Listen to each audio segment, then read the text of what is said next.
Allah menganjurkan kita untuk tetap mengkonsumsi minuman, bahagian daripada dunia. Tapi pada akhirnya Allah tegaskan kepada kita, wala tusrifu, jangan berlebihan. Artinya sikap berlebihan terhadap makanan dan minuman inilah yang dilarang oleh Allah, karena inilah kalau kita lihat dari sudut pandang penghalang ibadah yang dapat membuat terhalangi kita daripada beribadah kepada Allah Subhanahu wa taala.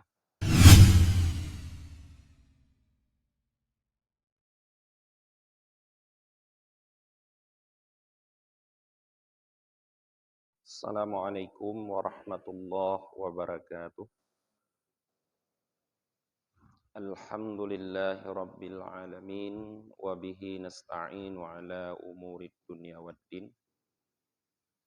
Asyhadu an la ilaha illallah wahdahu la syarika lah wa asyhadu anna Muhammadan abduhu wa rasuluhu la nabiyya ba'dah. Allahumma salli wa sallim wa barik ala Muhammad wa ala alihi wa sahbihi ajma'in, amma ba'd.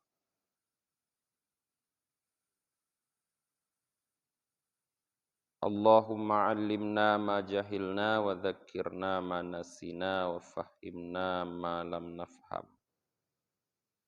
Subhanaka la ilma lana illa ma 'allamtana innaka antal alimul hakim.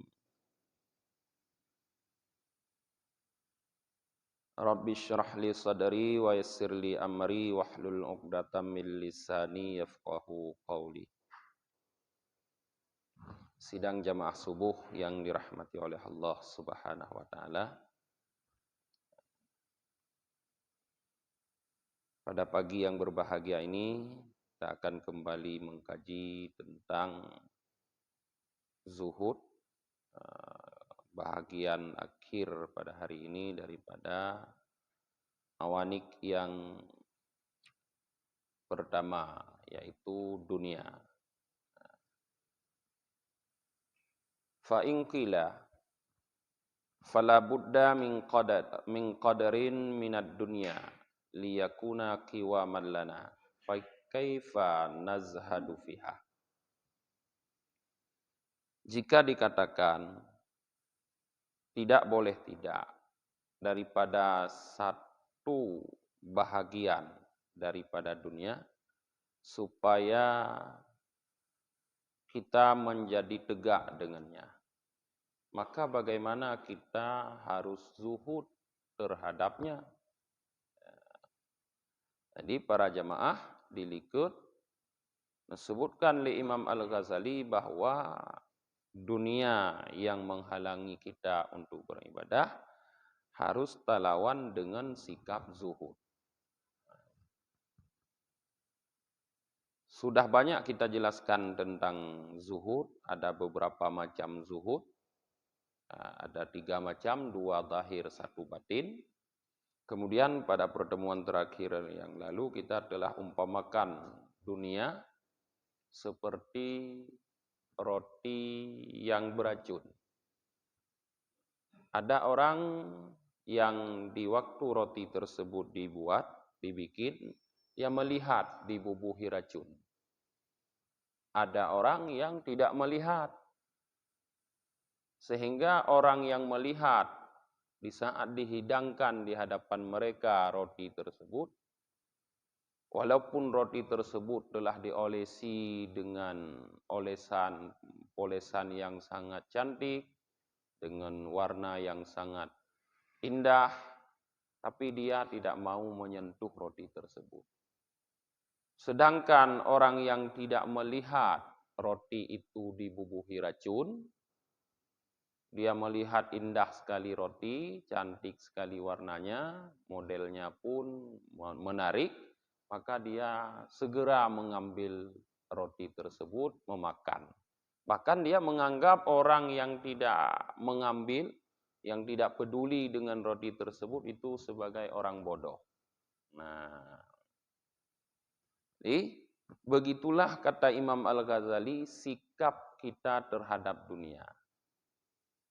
Sebenarnya kita punya kemampuan yang sama, tidak berbeda. Tapi kenapa ada orang yang mampu zuhud terhadap dunia, ada orang yang tidak mampu.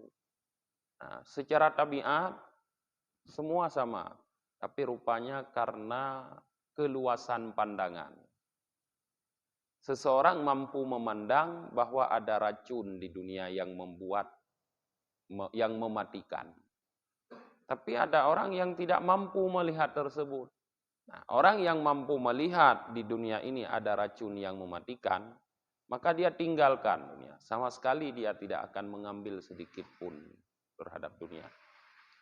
Tetapi ada orang yang tidak mampu melihat, maka dia mengambil. Nah, dari dunia ini yang dia sukai. Nah, itu tamsilan terhadap zuhud terhadap dunia yang haram. Nah, sedangkan tamsilan terhadap zuhud dunia yang halal, yang mubah, ya, kata Imam Al-Ghazali seperti seseorang melihat dunia ini seperti roti juga, tapi di saat roti itu dibikin, diludahi roti tersebut oleh pembikinnya. Orang yang melihat roti tersebut di saat dibikin diludahi, nah, mungkin berlumuran dengan keringat, maka di saat dihidangkan walaupun roti itu bagus, rasanya mungkin enak, rupanya indah, dia tetap tidak mau mengambil roti tersebut. Kecuali kalau sudah benar-benar lapar dan tidak ada makanan lagi yang lain, maka dia ambil sedikit untuk menahan rasa lapar. Nah, sedangkan orang yang tidak melihat, sama sekali hanaga kalon leknya notai roti, tidak dilihat dia roti itu diludahi, maka dia lihat roti tersebut warnanya sangat indah, mungkin bentuknya sangat bagus, dia ambil segera. Bahkan dia menganggap orang yang tidak suka, yang tidak mengambil itu orang bodoh. Nah, ini juga mereka punya kekuatan yang sama, punya kemampuan yang sama, tapi berbeda sikap terhadap roti itu karena juga pandangan yang berbeda, pemahaman yang berbeda. Yang satu orang dapat melihat di saat dibikin roti tersebut dibubuhi dengan air liur, air ludah. Sedangkan yang lain tidak, maka berbedalah mereka terhadap roti tersebut. Nah, itu adalah tamsilan terhadap roti itu dunia yang halal. Bagaimana seseorang bersikap zuhud terhadap dunia yang halal, kata Imam Al-Ghazali. Sekarang kalau ada orang yang mengatakan begini, sebenarnya kalau kita melihat, tidak mungkin kita tidak menggunakan dunia sedikit pun. Karena dengan dunia ini, kita bisa kuat, bisa berdiri melakukan ibadah. Coba bayangkan ibu-ibu kalau kita tidak makan sedikit pun. Atau kalau kita tidak memakai pakaian, kan tidak mungkin kita beribadah. Maka ada orang yang mempertanyakan, kalau kita tidak mengambil sedikit pun dari dunia untuk makan, yang dengannya kita kuat untuk melaksanakan ibadah, kan tidak mungkin. Artinya mesti kita harus mengambil sedikit daripada dunia. Kalau mesti, bagaimana kita bisa zuhud benar-benar terhadap dunia? Bagaimana benar-benar kita bisa tidak mengambil, tidak memperdulikan dunia? Padahal kita butuh untuk membuat kita kuat. Kita bisa beribadah. Nah, itu satu pernyataan. Nah, bagaimana menjawab pernyataan tersebut? Nah, bagaimana memberikan jawaban yang tepat? Imam Al-Ghazali mengatakan, fa'lam anna zuhda fil fudul mimma la yahtaju ilaihi fi qawamil biniyah Fal maksudu al-qiwamu wal quwah. Hatta ta'budallaha subhanahu wa ta'ala la aklu wala syurbu wal taladzadu. Ketahuilah bahwa zuhud ya, adalah fil fudul, pada yang lebih daripada apa yang dibutuhkan kepadanya untuk menguatkan tubuh. Jadi kata Imam Al-Ghazali, rupanya zuhud ini bukan seluruhnya dunia tidak kita gunakan. Tapi zuhud ini adalah pada hal-hal yang lebih daripada kebutuhan pokok yang dengannya kita dapat membuat tubuh kita tetap sehat, tetap kuat, tetap bisa beribadah kepada Allah Ta'ala. Yang lebih darinya ke gedanyo geyu zuhud, geyu tinggalkan. Kalau misalnya para jemaah kita perhatikan firman Allah tentang makan minum. Allah mengatakan, kulu washrabu wala tusrifu. Makan dan minumlah, tapi jangan berlebihan. Jadi Allah menganjurkan kita untuk tetap mengkonsumsi makanan. Bahagian daripada dunia. Allah menganjurkan kita untuk tetap mengkonsumsi minuman. Bahagian daripada dunia. Tapi pada akhirnya Allah tegaskan kepada kita, wala tusrifu. Jangan berlebihan. Artinya sikap berlebihan terhadap makanan dan minuman inilah yang dilarang oleh Allah, karena inilah kalau kita lihat dari sudut pandang penghalang ibadah yang dapat membuat terhalangi kita daripada beribadah kepada Allah Subhanahu wa taala. Maka sikap zuhud kita tempatkan pada yang lebih daripada makanan yang dibutuhkan untuk kita sehat, minuman yang dibutuhkan untuk membuat kita sehat. Dari itulah kita harus bersikap zuhud, kata Imam Al-Ghazali.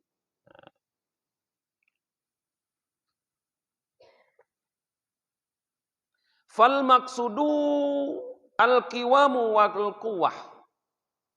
Karena maksud, kata Imam Al-Ghazali, tujuan daripada kita mengkonsumsi makanan dan minuman tadi, yang bahagian dari dunia, adalah supaya kita tegak, sehat, kuat, hatta ta'budallahu subhanahu wa ta'ala.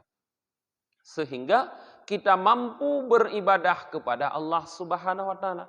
Lal aklu wasyurbu wal taladzat. Bukan maksud kita untuk makan, bukan maksud kita untuk minum, bukan maksud kita untuk merasakan yang enak. Jadi tujuan makan dan minum, kata Imam Al-Ghazali, bukanlah makannya, bukan minumnya, bukan enaknya, tetapi tujuannya adalah membuat kita sehat, kuat beribadah kepada Allah Ta'ala. Jadi kalau dengan sedikit kita bisa kuat, kita bisa sehat, untuk apa kita cari yang banyak? Menyobacut dapat jauh, sehat tu, kuat tu, kepu tatamah. Ya. Karena tujuan kon semaju, tujuan kon jeb, tapi tujuan sehat, tujuanku kuat. Nah, dan ibadah. Ya. Maka orang yang di saat makan tujuannya adalah makan, di saat minum tujuannya adalah minum, adalah untuk merasakan hal yang enak-enak, nyan adalah orang-orang yang keadaannya adalah bodoh. Nah, kata Syekh Ihsan. Orang itu adalah sufala, orang yang bodoh, juhala, orang yang bangai. Tujuan daripada mengkonsumsi cuma makan, minum, dan enak. Nyan adalah bangai. Nah. Kemudian wallahu ta'ala insya'a aqamaha bisyai'in wa sababin wa insya'a ta'ala aqamaha bighairi sabab kal malaikati alaihi salam. Kemudian Allah Ta'ala apabila Allah menghendaki, Allah bisa kuatkan, bisa tegakkan, bisa sehatkan kita dengan sesuatu dan sebab. Dan bisa juga kalau Allah kehendaki, Allah kuatkan, Allah sehatkan kita dengan tanpa membutuhkan sebab. Seperti para malaikat di atas mereka salam. Nah, coba kita lihat para jamaah. Kehidupan para malaikat. Kalau kita berpikir seperti pernyataan pertama, hanjuthan katanya benar dunia, mehana dapat jauh bacu panek dah semaya. Nyalagian pemikiran katanya. Nah, coba lihat para malaikat. Malaikat disiapkan oleh Allah, diciptakan oleh Allah sebagai makhluk yang melakukan ibadah tanpa henti. Hana gepiyoh gebobot ibadah oleh malaikat. Munyo Allah Ta'ala gepegot malaikatnya untuk istighfar, maka semenjak gepegot sampai kiamat dunia istighfar tabe hana piyo. Hana hek. Munyo Allah Ta'ala gepegot malaikatnya untuk bertasbih, maka semenjak diciptakan sampai kiamat dunia bertasbih selalu dia. Tidak pernah berhenti. Padahal kita tahu malaikat tidak mengkonsumsi makanan. Tidak mengkonsumsi minuman. Kenapa malaikat kuat bertasbih? Kenapa kuat beristighfar? Ini adalah karena Allah menghendaki mereka kuat tanpa perlu sebab. Jadi bukan sebab yang menguatkan, tapi Allah yang membuat kuat. Jadi bisa juga kita manusia seperti itu. Maka kata Imam Al-Ghazali ada dua model. Ada orang yang dikehendaki oleh Allah dikuatkan. Mampu dia beribadah, tapi dengan sebab, dengan sesuatu. Sehingga Allah ciptakan sebab, Allah ciptakan sesuatu untuk orang tersebut, dan Allah mudahkan sebab itu sehingga orang tersebut mampu beribadah kepada Allah. Nah, urulannya. Gepegat sebab di Allah. Artinya gepegat makanan, minuman. Dengan naga konsumsi makanan. Dengan naga konsumsi minuman.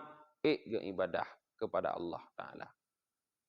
Tapi ada juga orang-orang yang Allah buat. Dia kuat tanpa ada sebab. Seperti para malaikat. Allah kuatkan orang tersebut tanpa mengkonsumsi makanan, tanpa mengkonsumsi minuman, dia tetap kuat beribadah kepada Allah Ta'ala. Nanti modelnya. Tumma inkana bisyai'in, insya'a fa bisyai'in, hasilin indaka, au bitalbika, kakasbika, wa insya'a bisyai'in ghairihi, yusayyibhu laka min haitsu la tahtasib min ghairi talbin minka wa kasbin. Kemudian jika ada ianya Allah Ta'ala menguatkan kita seorang hamba dengan sesuatu, jika ia kehendaki maka dibuatlah sesuatu yang sesuatu itu kita dapatkan hasil di sisi kita. Atau dengan sebab kita mencari sesuatu tersebut, atau kita usahakan sesuatu tersebut. Munyo Allah kehendak, getanya kuat dengan sesuatu. Bisa Allah buat sesuatu itu langsung ada pada kita. Bisa Allah buat sesuatu itu kita cari dan kita usahakan. Jadi orang yang kuat dengan sebab-sebab dua macam. Ada yang diberikan sebab tersebut langsung kepadanya tanpa berusaha, tanpa mencari. ada yang Allah buat orang tersebut mencari dan mengusahai sebab tersebut. Sebab kuat menunda pegah makan minum. Na urung yang hana perle mita makan. Na yang hana perle minum. Na keroy. Dalam Al-Quran dicontohkan Maryam, ibu Nabi Isa alaihissalam.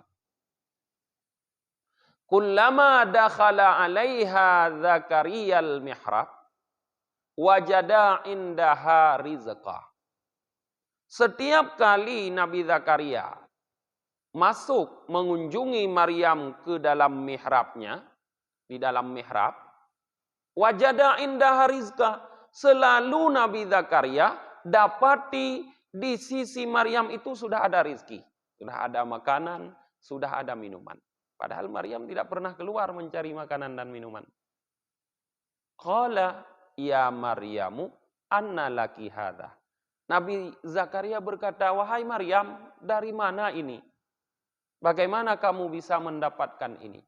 Qalat hiya huwa min indi rabbik yarzuqu may yasha. Maryam menjawab, makanan ini semuanya disiapkan oleh Allah. Min indi rabbik. Disiapkan oleh Allah, Allah memberikan rizki kepada orang yang dikehendaki. Jadi ada model orang yang sebab itu langsung diberikan oleh Allah kepadanya tanpa perlu dia cari dan dia usahai. Ada orang yang harus diusahai, harus dicari. Yang model-model gedanya, model umum masyarakat. Upaya napu dapat jauh kak dia kerja itu dengan dak kerja napeng dengan napeng nangan dak belobru jut dadagun dapat jauh yang model gedanya dengan dak maju kuat dak ibadah nah dua model wa in syaa bi syai'in ghairihi yusayyibhu laka min haitsu la yahtasib min ghairi talbi minka wala kasbin. Dan jika Allah menghendaki ya, dengan sesuatu selain ya, tanpa perlu talab dan kasab, tanpa perlu mencari dan berusaha, yusayyibhu. Nah, Allah beri sesuatu tersebut bagi kita dari tempat yang tidak terduga-duga, tersangka-sangka, terkira-kira, min ghairi talbin minka wala kasbin, tanpa kamu cari dan kamu usahakan. Nyo kagak kehendak oleh Allah sih. Beda bekilik dan nyo anak kerjanya de. Han menyo Allah kagak kehendak gepu kuat getanyo tanpa perlu tak usaha dan tak kerja, Allah akan gesiapkan kepada getanyo sebab yang menguatkan tanpa perlu dia selit, dia usaha, dia kerja. Bisa Allah Ta'ala. Kama qala Ta'ala, sebagaimana nukun Allah Ta'ala. Coba perhatikan firman Allah. Punukun Allah. Wa man yattaqillaha yaj'al lahu makhrajan wa yarzuquhu min haitsu la yahtasib. Dan siapapun yang takut terhadap Allah Ta'ala, yaj'al lahu makhraja. Allah jadikan baginya jalan keluar. Wa yarzuquhu, dan Allah rizkikan orang tersebut min haitsu la yahtasib, dari tempat yang tidak terduga-duga, dari tempat yang tidak dikira-kira. Itu apabila Allah sudah menghendaki. Menyo Allah kehendaki gepekuat getanyo untuk dan ibadah tanpa perlu getanyo kerja dan usaha, maka Allah sendiri yang menyiapkan sebab, seperti contoh Siti Maryam. Allah ini. Nah, dari tempat yang tidak terduga, dari tempat yang tidak pernah getanyo kira, getanyo sangka, dari sinan Allah juk sebab kepada getanyo, sehingga tetap getanyo kuat dalam beribadah. Nyan menyo maksud adalah ya, untuk menguatkan badan beribadah. Bukan maksud untuk makan dan minum. Jadi di dalam ayatnya Allah berkata, wa may yattaqillah, orang yang takut terhadap Allah. Bermakna sebagai syarat Allah buat sebab itu bisa ada tanpa kita cari, tanpa kita usahakan, adalah ittaqillah, takut terhadap Allah. Jadi tidak ada orang yang Allah siapkan kepadanya sebab untuk kuat, ya, sebab untuk sehat, tanpa dicari dan diusahakan, kalau orang tersebut tidak bertakwa kepada Allah. Jadi hanya orang-orang yang bertakwa kepada Allah. Maka dalam satu dialog diskusi antara seorang guru dan murid, gurunya Malik bin Anas, muridnya Muhammad bin Idris, yang populer dengan Asy-Syafi'i, Imam Syafi'i. Bagaimana seseorang diberikan rizki oleh Allah? Gurunya di saat itu, Imam Malik bin Anas mengatakan, Allah memberikan rizki kepada seseorang tanpa perlu orang tersebut mencari. Sedangkan Imam Syafi'i di waktu itu mengatakan orang diberikan rizki oleh Allah harus dicari, harus diusahakan. Maka setelah diskusi itu berakhir dan mereka tetap pada pendapat mereka masing-masing, Imam Malik tetap kepegahan apa yang ada mida, munyo Allah kena bi terus gerak. Imam Syafi'i kepegahan mungkin ada rumah gerak dengan rezeki, pe ada tubik dia gereja ada mida. Gaya urang Aceh kun mungkin. Yan, munyo hana tak usaha panai dekat terus imanyang. Atai hana tak usaha ada han kaya udip senang. Yang kaedahnya. Ya, pendapat Imam Syafi'i awal. Kaku setelah itu Imam Syafi'i keluarlah dari pengajian. Nah, lalu berjalanlah dia di kampung. Dilihat ada orang yang sedang memotong anggur. Lalu Imam Syafi'i berinisiatif membantu orang tersebut. Membantu untuk memotong anggur. Setelah selesai pemotongan anggur, maka Imam Syafi'i diberikan sedikit anggur sebagai rasa terima kasih orang tersebut kepada Imam Syafi'i. Setelah Imam Syafi'i menerima sedikit anggur yang diberikan tadi, Imam Syafi'i teringat gurunya di rumah. Tak puas baju ke gure, sayang ni kau nyan be anak baju anggur, tanya ada baju anggur. Lalu Imam Syafi'i makan anggur tersebut dan sisanya dia bawa pulang ke rumah, ke gurunya.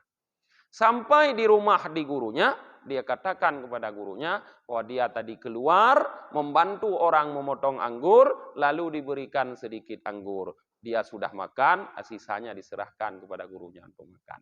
Kata Imam Malik, inilah yang kita diskusikan tadi. Yang tanya pegah tanya, hai Syafi'i nyogonyo.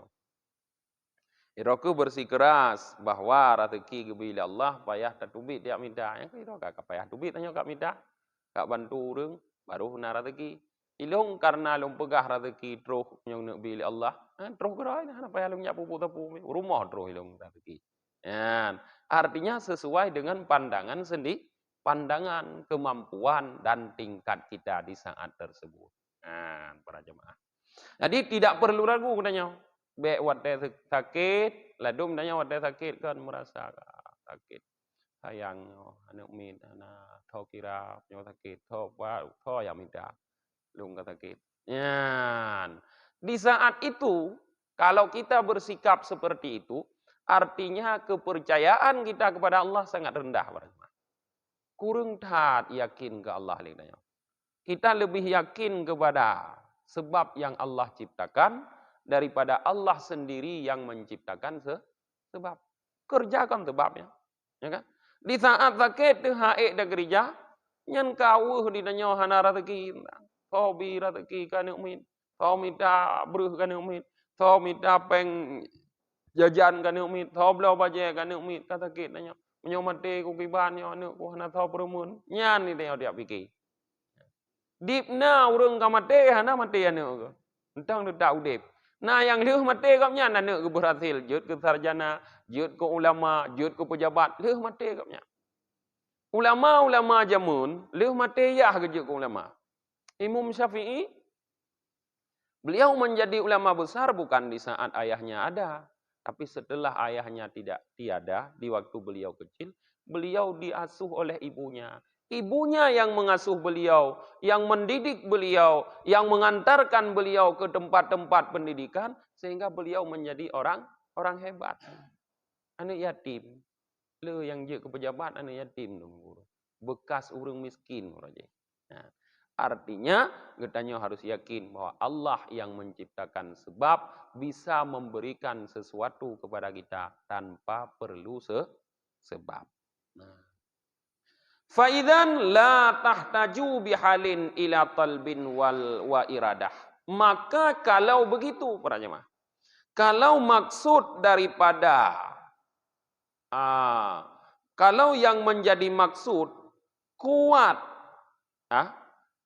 dan sehat badan bukan makan dan minum, kalau yang menjadi maksud adalah sehat dan kuat bukan makan dan minum, maka tidak diperlukan di dalam suatu keadaan kepada mencari dan menghendaki dunia. Jadi, keadaan, ada waktu, ada situasi, ada kondisi, ada masa yang kita tidak perlu cari dunia tersebut, tidak perlu terbayang pun, tidak perlu kita menghendaki dunia. Kalau maksud kita adalah kuat dan sehat.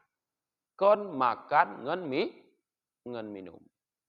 Maksud dengku rana, menurut pegah, nak semaju, maksud nak sehat badan de, nak kuat, nak dan ibadah.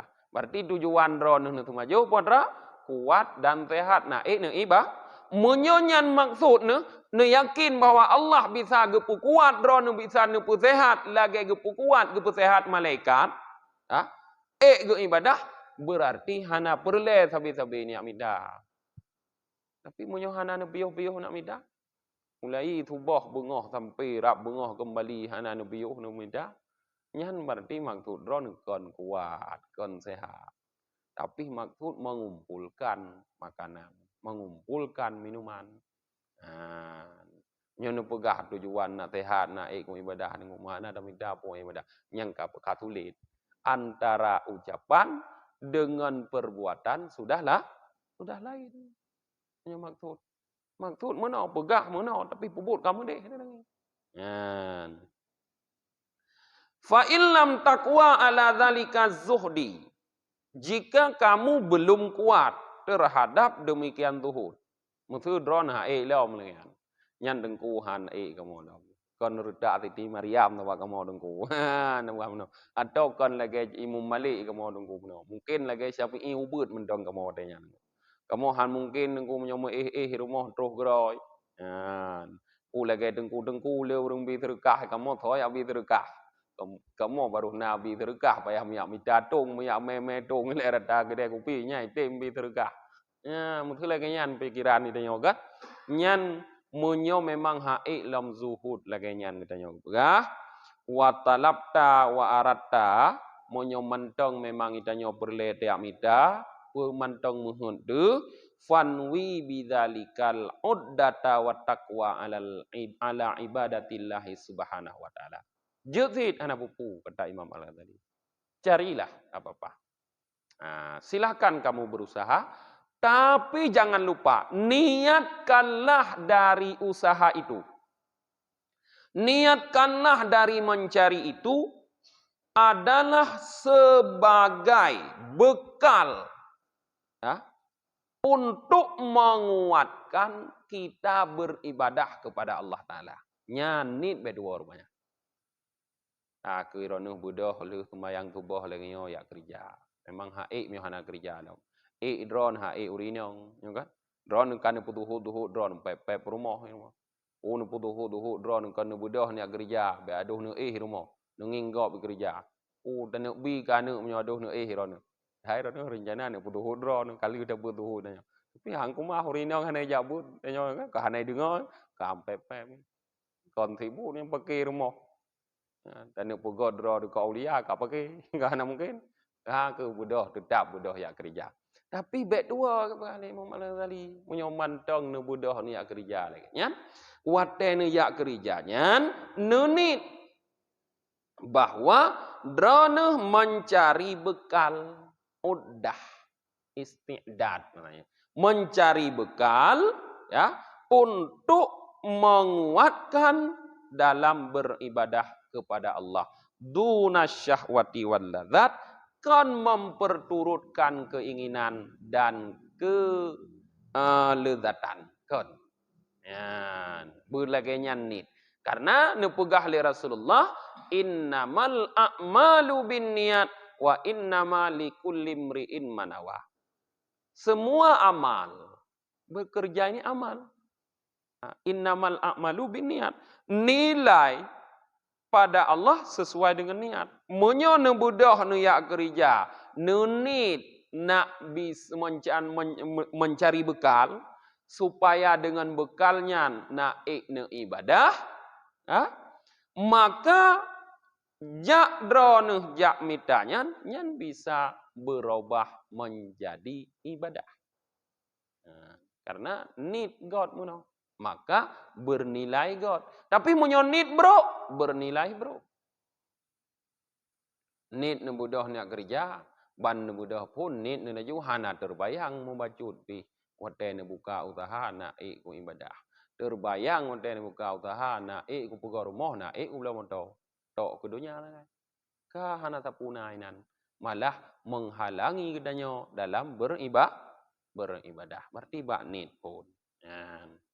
Fa innaka idza nawaita dzalika kana talabu wal iradatu minka khairan wa talban lil akhirah bil haqiqati la lidunya. Wala yaqdahu fi zuhdika wa tajarrudika. Karena sesungguhnya engkau apabila engkau berniat seperti itu, kata Imam Al-Ghazali. Munya watene usaha, watene yak mitan, na nunit lagi nyan. Nunit sebagai bekal nak kuat nak ibadah. Nyan adalah usaha drone. Adalah kehendak drone terhadap atranyan khairan. Kebaikan, kata Imam Al-Ghazali. Adalah kebaikan. Jadi budah katanya jak kerja munyo lagi nyan nit tu. Nyan kebaikan kepegah. Wa talban lil akhirah bil hakikah, dan juga merupakan mita akhiratnya. Kon mita dunia secara hakikat takalon nyan minta akhirat. Walaupun secara zahir mita dunia, hayak kerja kau mita dunia secara zahir, tapi hakikat jih urang mita akhiratnya. Nyan la lid dunia, kon karena dunia. Wah tadi. Monyo lagi nyan ni. So yang depuranya draw dengan Allah Taala, gop hanai de, hanai depu. Nyan boleh sama-sama ali katanya udah budah bungoh dia usaha dia kerja. Tapi hana sama itanya. Urang lain mudih kadang itanya muno. Mudah-mudahan tanya roh urang yang laginya yang need ate ya usaha supaya kuat ge ibadah kepada Allah. Bukti munyo laginya need hana legopnyan terlalu memfokuskan diri dalam usaha. Tapi asai ka kuat ke pulam, ya kan? Seperti kan kuat menitanya orang minta, asai ka kuat ada perlu dah tanya. Tapi menyonit dengan lagi nyan, fit murile ju ubah lahir, jut tanda, berarti gema habis. Oh menyoka gema habis nyan berarti kon perlu kuat nyan, perlu pusapat. Nyan munyo lagi nyan nit, berarti nyan kon dunia, tapi akhirat. Wala yakdahu fi zuhdika wa tajarrudika, dan tidak tercela pada zuhudmu dan tajarrudmu. Nyan ya mita lagi nyan pu na kira zuhud mendang danyo. Na kira tajarrud mengasingkan diri pada dunia, munyo mentang dak kerja lagi nyan tujuan tu yaitu nak bekal nak dan ibadah. Mantong tetap kira zuhud gebah. Nyan hana merusak zuhud katanya Allah. Walaupun mentang dah kerja. Jadi bermakna watai getanyo ingin zuhud, apakah getanyo harus pention ni le? Harus piuh dari kerja ni le? Tidak rupanya. Bisa tetap kita melanjutkan pekerjaan, tidak perlu mengambil pensiun untuk zuhud. Tinggal menata niat dalam bekerja tersebut. Ya. Fa'lam hadhil jumlatar rasyidan wabillahi taufik. Ketahuilah, kata Imam Al-Ghazali, ini adalah jumlah rasyidan yang membawa kita kepada kebenaran. Wabillahi taufik, dan dengan Allah taufik. Kabeh para jamaah, awakib yang pertama, awaik yang pertama, yaitu yang pertama menghalangi kita daripada ibadah, yaitu dunia. InsyaAllah nanti akan terlanjut kepada penghalang kedua, yaitu makhluk. Tegelam tapi yuk, mungkin kadang-kadang yang mau bertanya tentang penghalang kedua pertama.